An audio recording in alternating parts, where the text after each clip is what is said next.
So,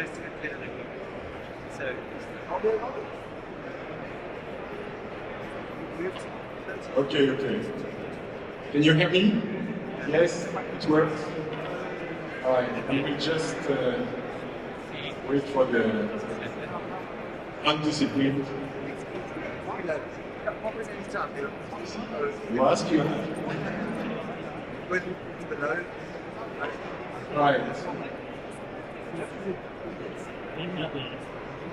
Okay.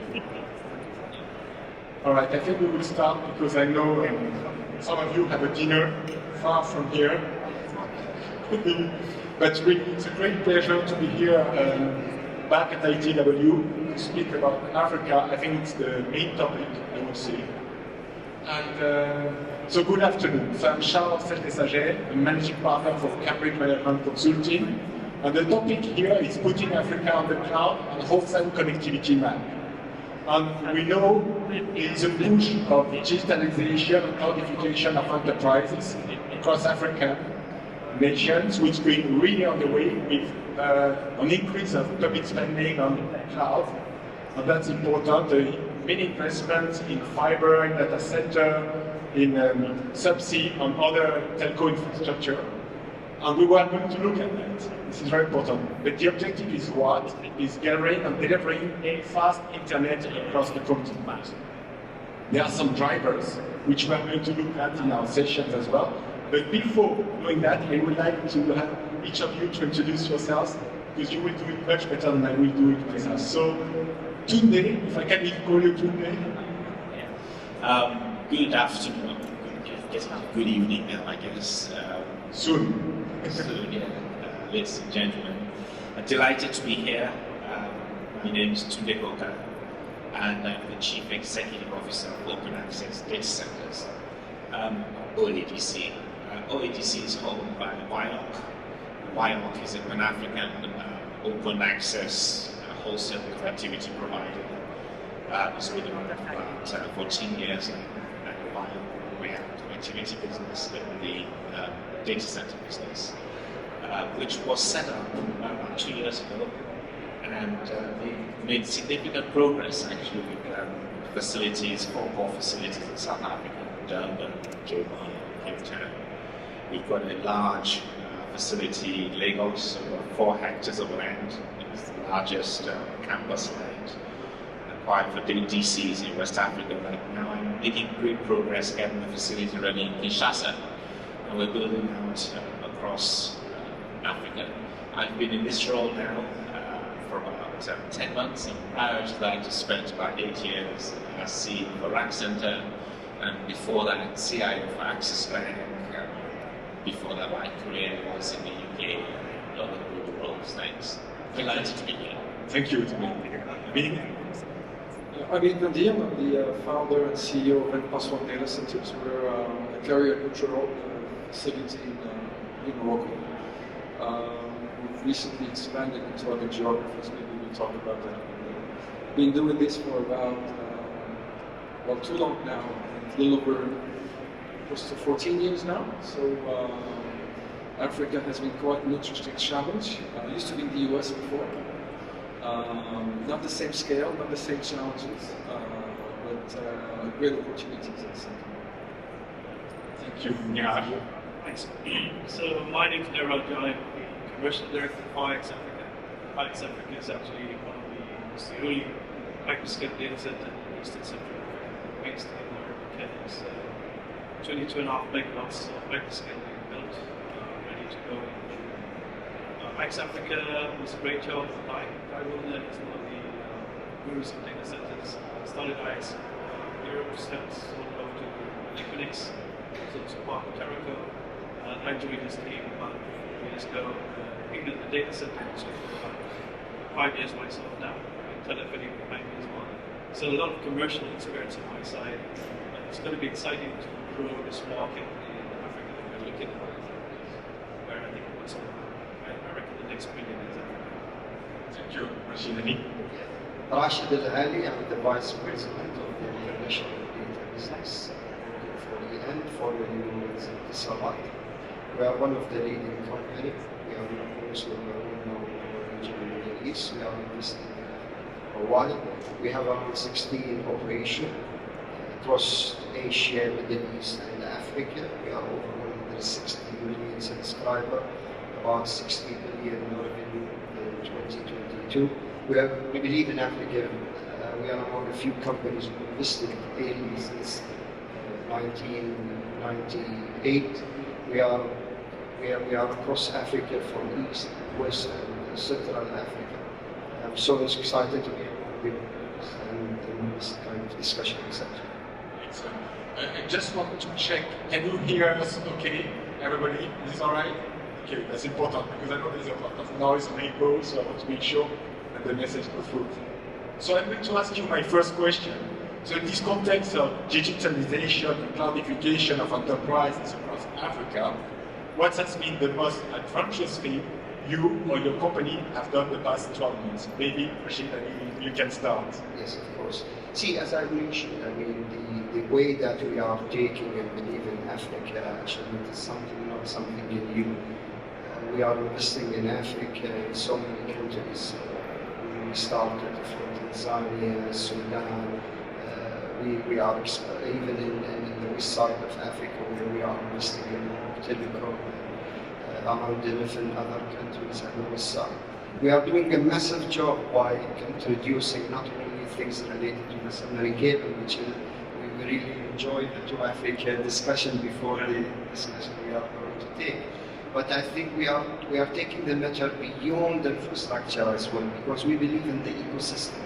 I mean, having the infrastructure touching the land or the land of Africa without extending the last mile, creating the right internet exchange, bringing the right packages, enhancing the ecosystem by trying to extend the capabilities that we have and the experience that we want to throw to being in our region or any other region, we might face always a delay in seeing the right result out of it. So digitalization, cloudification is one of the areas where we need to pay attention to it, and there is a huge development happening in Africa. I mean, the numbers say by 2025 we will be able to see over 800 mobile subscribers. By 2025 we will be able to see over 1 billion IoT internet connections. So all those numbers are a huge potential that we believe, and we are committed to invest in putting a lot of our resources. Recently we came with something called the Partner Network Group Enhancement, where we are going to our partners trying to extend the service and capability and the experience that we have to help them. So we have signed an agreement with Tunisia Telecom, where we are presenting them to explore establishing a hub, a digital hub in Tunisia Telecom, because of the geographic location. We are taking an initiative with our OPCO and Morocco Telecom to find a way to extend another IX business. We have recently announced a cable, submarine cable from Europe all the way to the west side of Africa through Morocco Telecom. There's a lot of investments happening there, and maybe to go, to keep continuing our investment and in the African future. Super, so a lot of advantages. And you, Niraj? Yes, the question is what will be done? Yeah, and what's the most adventurous thing you've done? Yeah, so it's actually quite exciting. You know? Absolutely. I think the most exciting thing we've done is we put Kenya on the map. We're the first and the only hyperscale data center in the East African region. And so that's just changed the landscape completely. It's always been traditionally in the enterprise data centers. So I think it's been quite exciting getting a multi-megawatt data center up in 1 year. Getting some investors to come in and say, yes, we want to back this up. And then obviously with relation to the fact that we're talking about digitalization, that's where it's going. And now we have the attention of the hyperscalers. Now looking at Kenya, East Africa for that matter. So I think what's happened is, much as South Africa has always been on the map, we're changing that landscape in a big way, because it's just not South Africa. It's Egypt, it's Morocco, it's Kenya, it's Nigeria, South Africa. doesn't 5 or 6 players that are quite there. So what we've done is obviously built the largest hyperscaler. We've got the attention of the hyperscalers coming in now. They've realized it's a massive market. And I think the other thing that we've done is we've brought in links as one of the internet exchanges right now. So yeah, a few people are not happy about that, but it's competition and it works, and everybody's quite excited about it. So yeah, that's what we've achieved. I mean, on your side? I think the most adventurous thing we've done is to actually step out of Morocco and open 2 new markets within 1 year. So we're starting operations in Senegal and Cote d'Ivoire at the same time. We think it's, well, for us at least, it's the most natural geography to go to. So it's quite adventurous, at least for us. I won't cite megawatts and the size of the facilities. We disclose that when we announce the program. Right, on Tunde. The most exciting thing is really building our pace and redefining the narrative across Africa. We have a core to edge strategy. Core data centers where they require that these are megawatts of data centers, 5, 10 megawatts. And we have edge data centers. Now this could be quite small, so data centers are points of connection. So within 18 months, right, we've built out 28 edge data centers in South Africa and 4 core data centers. Durban is live. We've got Joburg, Bisando live, making great progress. Rondebosch in Cape Town is live, and we've got SLT with the Hero cable, Atlantic Cape Town. Brackenfell will be the next ready for service. And you see, it's unique having this core-to-edge strategy and building it out so quickly. That comes with its own sort of challenges, comes with its own opportunities. In Lagos, we have a flagship data center, and quite shortly we'll be going live in Kinshasa. That's a 15 million population city, and this is all happening at pace. And changing the company that goes into building your first data centers to building and operating them and expanding them and adding new in multiple countries, right? And why I said the exciting thing about changing the narrative is that no one's doing the core-to-edge and bringing it with open connectivity at the same time. So you can bring in very strong value propositions of carrier-neutral data centers. That's pretty exciting. And so we see this thing around converged digital infrastructure that's open across Africa. That's also carrier neutral. In every point of location, you're building vibrant carrier neutral ecosystems, right? It's changing the narrative, and that's what's exciting about that. I think in Europe you have what's been done by Zayo from a connectivity point of view, partnership with Edge.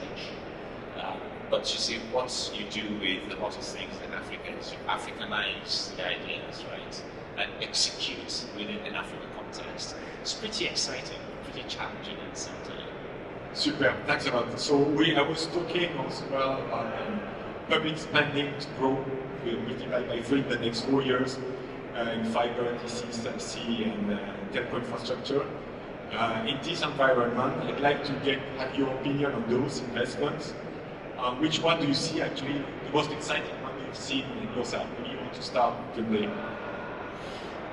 Quite a few. I mean, we just had this session before now on True Africa. Right? You see, these guys don't make these investments if they haven't done the analysis and see the growth. Okay. I mean, I think just each one of the True Africa or 300 cable is total capacity way surpasses the combination of the aggregate of capacity in existing cable. So the calculations here are seeing a significant amount of growth in Africa. We land the Aguiana cable into the facility in Lagos. And these cable landings are pretty complicated. You can never really quite tell the day it's going to be. You show up to watch the landing today and there's some weather freak, something out there, and it's not today, it's tomorrow, maybe 2 days' time. And you're getting these things landing at key concentration points across the continent. to Africa on the west coast, on the east coast as well. It actually lands the to Africa and the Durban facility in Cape Town. So that's bringing the ability for significant capacity out to the coast. I won't kind of repeat what they said earlier on, because a key issue is around the heart, what I call the spine of Africa, and getting connectivity to those points. That's starting to happen, as you heard, right?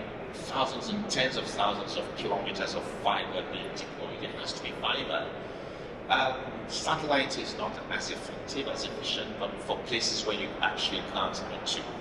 We might talk about it later. What impact is this going to have on cloudification of Africa? Is going to be significant. But that would happen unless we have the data center infrastructure in place and combine that with the connectivity infrastructure and bring data centers as points of data concentration and data consumption. And that will have to be also at the edge.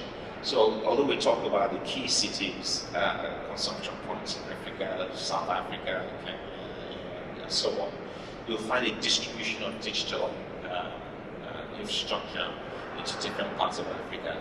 So the drive that those cables are bringing, the capacity increase that they bring, I think, in my view, are pretty exciting indeed, actually. Great. Thank you. What do you mean? What's your opinion?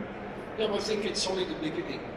We're seeing an uptick in demand and a lot of talk about Africa related to the submarine. So to Africa and Guyana, I think we're going to need a lot more cables in the future, in the near future, that is. And I think we will only see things pick up or the real deal once these cables are operational and the terrestrial and the submarine.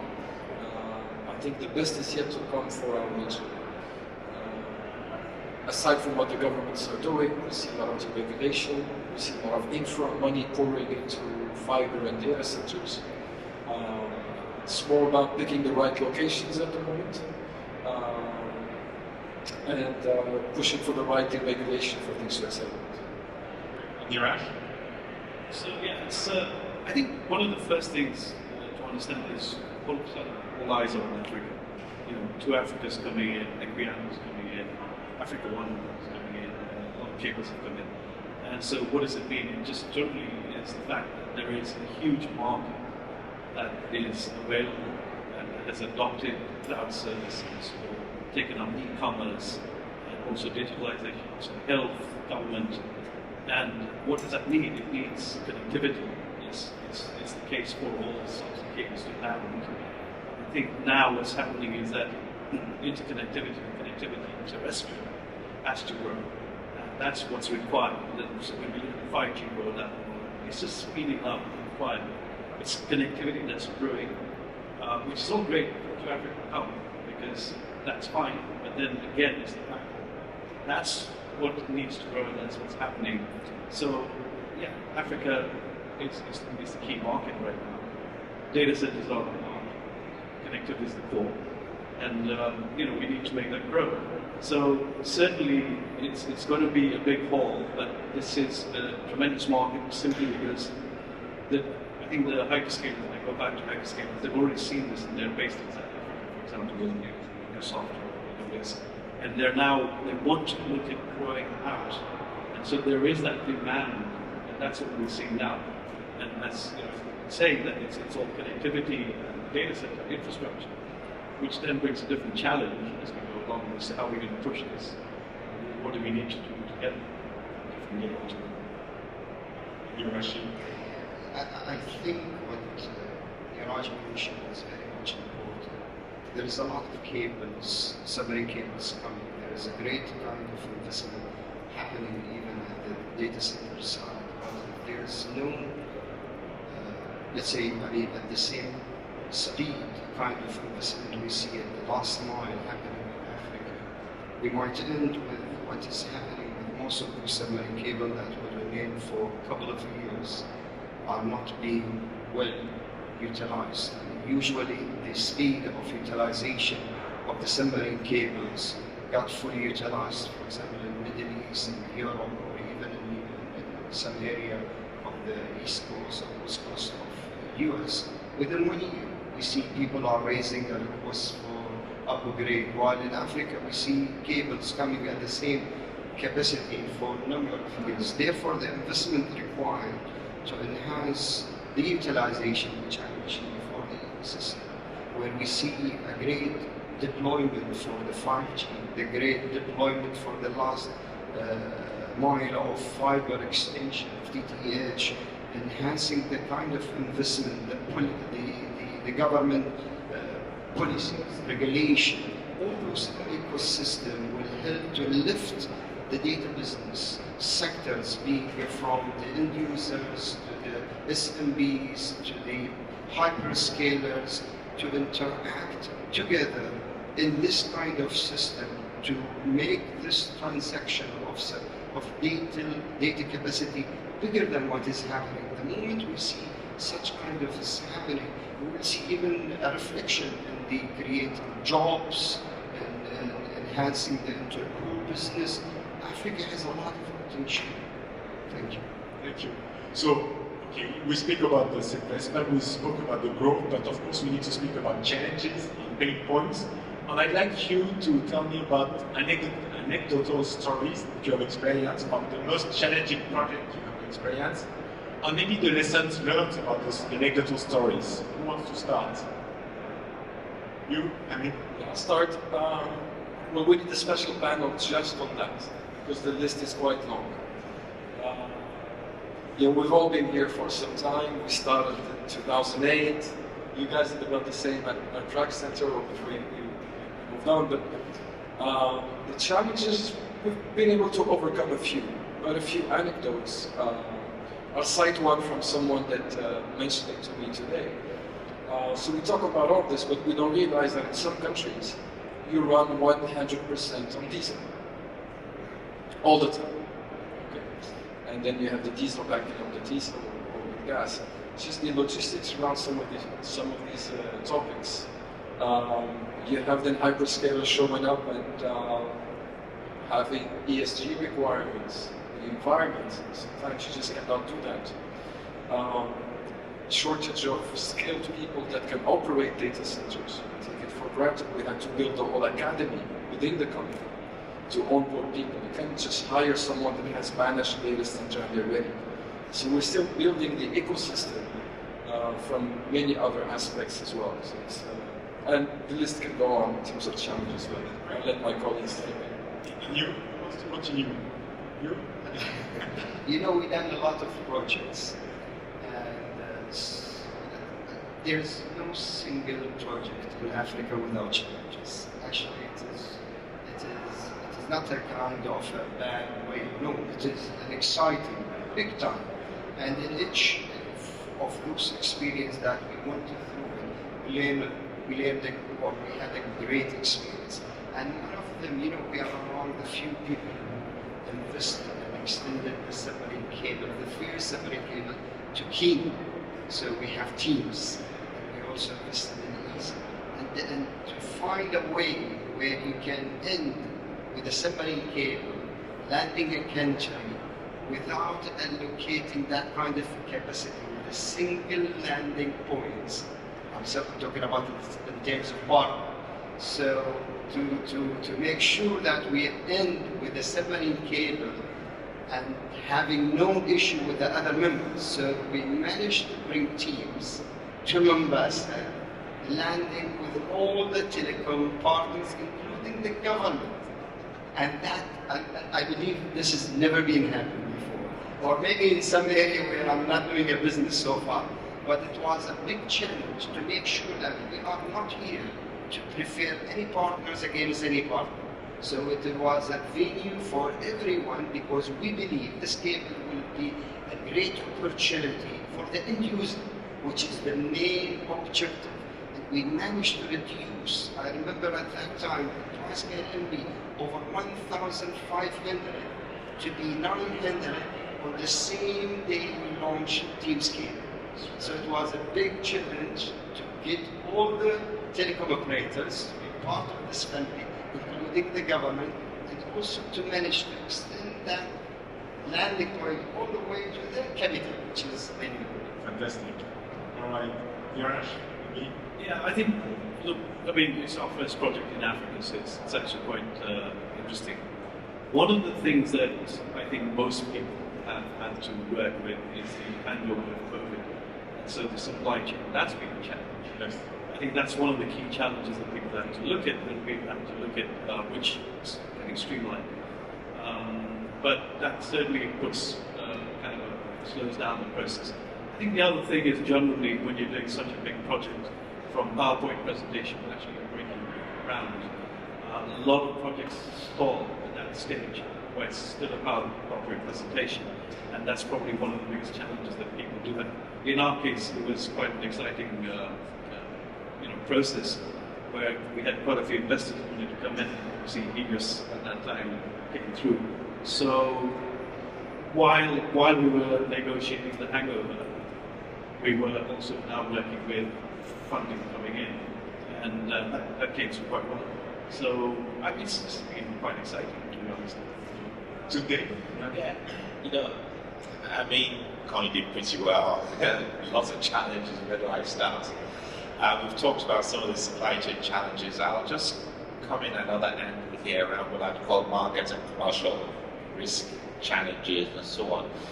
It's been a long journey, About 2009, we've been at it, sort of the last 9 to 10 years or so, building the market, building the addressable market, trying to unlock the addressable market. There's a high potential, and just getting the understanding of the need for data centers with the corporates, spotlighting Africa as a destination point for the large international companies, and it's been a long journey, but we're actually in that journey hitting a tipping point now. At Data Cloud in Monaco, we had a discussion about 2017, what that was. We had an Africa panel that wasn't that heavily attended actually. The panel this year had the largest conference room and was full. And talking about, so what's the difference between 2017 and 2023? That's one difference. The other difference actually is that Africa's on the map, right? So we're hitting that tipping point, not just in one market, but in quite a few different markets. And that's been really quite a journey. So that's that market challenge, and we're starting to break through it. It's just there, the numbers are just there, demographics, we're getting broadband penetration, we're getting a shift from 2G to LTE through to 4.5G now, 5G. During, these days actually, if you're on a call, Teams call or Zoom call or whatever, the problems in terms of connectivity aren't the African-based people. Actually, the people who bring home are people located in, say, US or Europe and so on. There's quite a few people who relate to that here, okay? And that's the reality of a change that's happened. The addressable market, once you get the point of consumption and access, that starts, Africa consumes content and creates content, right? So with all of those challenges, getting the markets where it is now, it's really hit the tipping point. As the announcement of AWS actually in Kudos Rock Center in Nigeria, right? Adding to what's been happening in South Africa, it's not an accident. That's going to create the momentum. After all the challenges of getting there, the next challenge is to make sure that with the construction that we build to meet the tipping point. Finally, funding. If you're really talking to get the funding for capital projects, you've got to do a tenfold amount of work to achieve that funding. Now, some of the CFOs and commercial officers here will understand what I mean. And the pricing of the funding we get is also not at the same level some data center company in Europe or some would get it. And then when you're talking to investors, that means you've got more work to do with respect to and talk about the risk, market risks, development risk, currency risks, and so on. And devaluation is something you have to deal with in an innovative way, where you don't have financial structures that allow you to hedge and do certain things in long term. But you know what actually turns out, some of our challenges are going to feel hard, and stuff like that. But I'll put it in context of actually what makes it exciting. Because what you achieve at the other end of that challenging curve, right, is really quite significant in terms of the impact you make. And we're at the tipping point of seeing that outcomes happen. Great. Okay, I'm going to talk about, there are two more questions now. What's the main influencing factors for successful projects in Africa? Or what change would you like to see in the near future and those successful projects? Maybe you want to start. I'm going to take a part of your second question, which I believe it will be very much to the good contribution and collaboration elaboration that we just was hearing now. See, the big challenge that I see, which is very much important, as you mentioned, about the content, but there is an opportunity. It's happening now. See, whatever kind of content you will try to take an initiative to bring it to any content, it will take a quite good number of years to be able to reach to a momentum, to pay attention and to take a size of the utilization. But there is an opportunity now where we see a lot of demand from the hyperscale to move to Africa. And by the way, such kind of transaction, if it's happening, it will bring a great number of hard currency that will help a lot of expansion to take place in Africa. But what those people are requiring, those people require some kind of flexibility and policy that will protect their investment. There is a great investment happening in submarine cable. I can see a great investment at a percentage of 11% almost growth. Data centers happening, but we don't see the same speed in terms of the telecom infrastructure at each country. If I can say it, since we are in the US, I have a dream. The dream says that when we will be able to exchange the African traffic within Africa, and instead of now as we speak, we see companies within the same company exchanging the domestic traffic through Europe or through some other countries, which I see there is no logic to keep it while we are in 2023. We see a lot of capabilities. We meet with people. We meet with African young generation with a lot of passion to help the community to bring a new era to Africa with a passion of delivering results. Not talking as mentioned about presentation and exercise. And I'm not talking about things which is no one has done it before, or things that it is impossible, or things that require a lot of money, or things that they need to do it by themselves. Today morning we had a meeting with one of those hyperscalers that willing to put their hands and projects along with us to be part of the ecosystem and enhance it to a level where we see this reflection is happening. Super. You want to react, Josh? Well, basically, no. What change would you like to see in the near future to make sure that you have a successful project? What change do you want to see to happen now?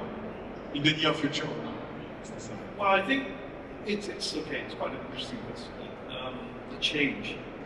First, I think the change, like I say, is that from a perspective of markets, we've now seen that there's a huge change. The focus is on Africa, right? So it's now looking at a very different perspective of how things are. So I think the biggest change that should happen, and I think, you touched on it, is this challenge of renewable energy. Right? So the focus with hyperscalers is they want to go renewable, which is fine, and renewable energy is something that's quite interesting. But there is going to be a cost to sustainability, which people need to understand. So the change has to be with stakeholders and governments, and that kind of a perspective of how do we move forward. That's a change and that's a challenge which affects everybody in a big way. So, you know, it's a broad way of looking at things, but certainly that's what I think needs to change from a perspective of mindset. Yes, people are looking at it, but also from all consumers in general. People would like to be free, but then okay, so the costs. Where's the balance? How do we do this? I think that's probably one of the main things. And obviously the other changes, there should be a little bit more connectivity for that. There should be a little bit more private, public stakeholders understanding of how we're going to move forward, because everybody's getting ducks and they're all fiber, and you know, how does it become cost effective? It becomes expensive. So yeah, those are the kind of changes that will be more proactive and more productive towards getting to where we want to go. Great, thank you. I mean, I think the main thing we could probably do for ourselves as Africans is to actually collaborate a bit more to enhance digital sovereignty, at least regional. So maybe not, because we keep saying Africa, but Africa is really big actually. Really big. The official map kind of skews things, but it's a big continent. But at least at a regional level, to be able to collaborate more, at least get governments to collaborate some more, so that data can flow in a more seamless way. Because we cannot also expect every single African country to have 20, 30, 50 megawatts tomorrow of capacity. The market isn't just there. So the idea is to get people to collaborate together so we can promote regional hubs to serve regions. So it's more of a, maybe some lobbying, maybe some work to be done with governments, but around the data sovereignty maybe. Right. Yeah, I think a couple of the things, key points that we made hit on the head. I'll just add it's a bit more to it. On the sustainability point, from the sustainability point of view, it's an opportunity. And we have some markets where you have pretty sustainable energy, like actually where IX Africa is, right? You know, pretty green energy off the utility. But you also have other areas where you have to run 100% of the time on diesel. That's itself, and I think it's actually a bit heater, right? It kills you a bit, but it's what you have to do in some places. And then you have other areas where you have sort of hybrid of those issues, and you know, some utility. And we do have points where it's good utility in Africa. So the sustainability challenge is one that we're just going to have to take on as a community, where you have certain things we do, the construction being to something like IFC Edge, green building standards, making sure you have the right level of PUE, you know, get into a PUE debate, but it's a reference point of competitive PUE, 1.4, 1.3 actually, something target in some locations where we have what I call the 1990 challenge, 90 degrees Fahrenheit, 90% humidity, and that's at least the highest, right? That's one. The other thing being said is around sovereign data. Absolutely taking an Africa view on how you deal with data sovereignty, data protection laws, and so on is key. It's the same thing in Europe. You have GDPR in Europe. You have North America, single rules. We cannot continue to fragment in country by country as we currently do. What you'll find is that the large countries like Nigeria, South Africa, Kinshasa, DRC Congo is going to be large, Kenya and so on, will build their own capacity, but it's suboptimal for the continent, right? So why are you going to go and build a 10 megawatt data center in a small country where you're only delivering to that population? It doesn't make sense as an investment case. You're putting a 50 rack facility, but then these management, operational management overheads make it not feasible. However, if we had a continental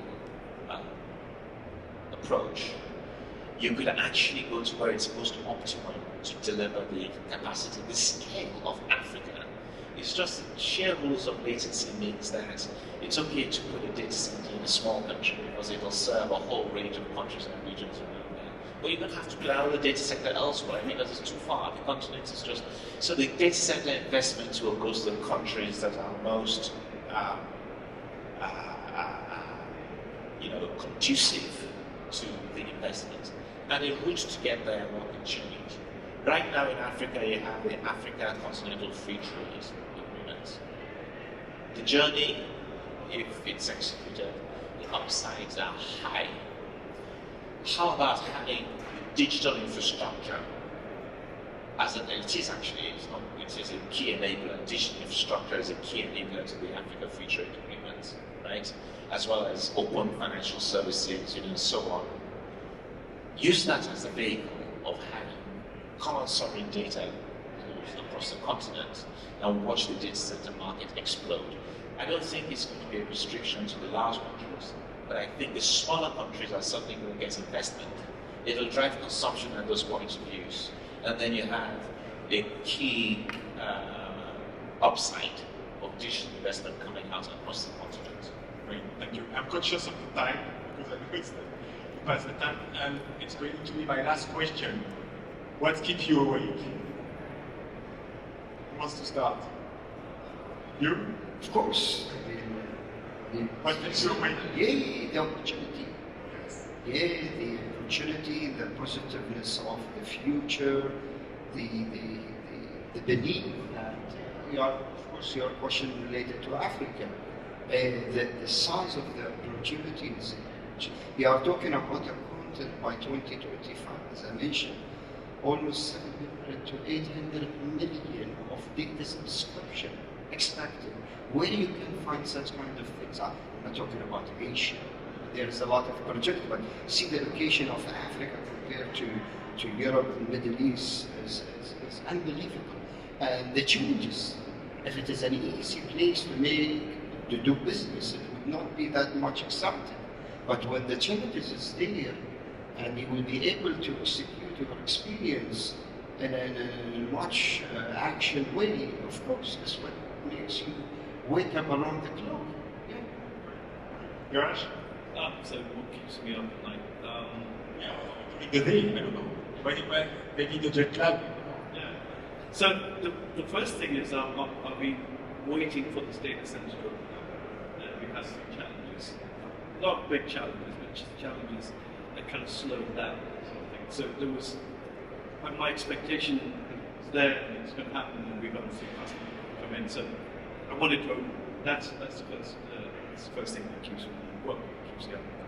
But the other thing that really keeps me up at night is the worry of AI and where it's going to take us.